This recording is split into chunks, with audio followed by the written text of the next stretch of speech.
Assalamualaikum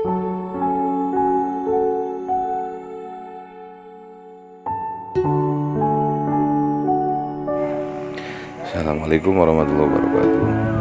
Inilah saya berkunjungan ke pondok pesantren Ad-Dahlaniyah Soreang. Ini perjalanan untuk silaturahmi ke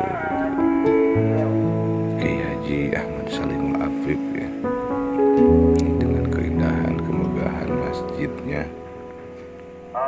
berasa di Madinah.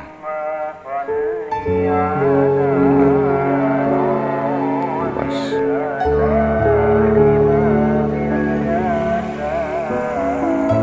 tanahnya, keindahan. Ini di taman di depan masjid.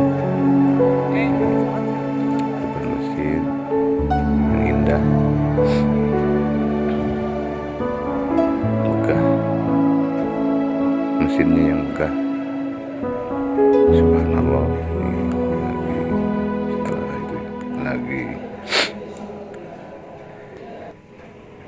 sembahyang sholat maghrib. Ini di keluaran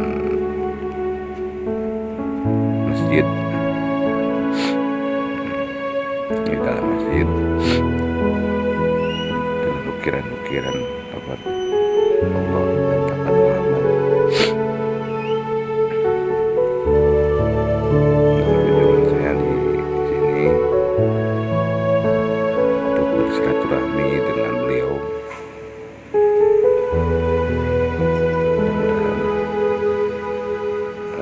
Mendapatkan berkah. Kita menuju pulang dari pesantren Ad-Dahlaniyah. Baik, sekian dulu dari saya. Mudah-mudahan kita mendapatkan barokah dan iradah Allah Subhanahu wa taala. Amin ya Allah ya rabbal alamin. Sekian dari saya. Wassalamualaikum warahmatullahi wabarakatuh.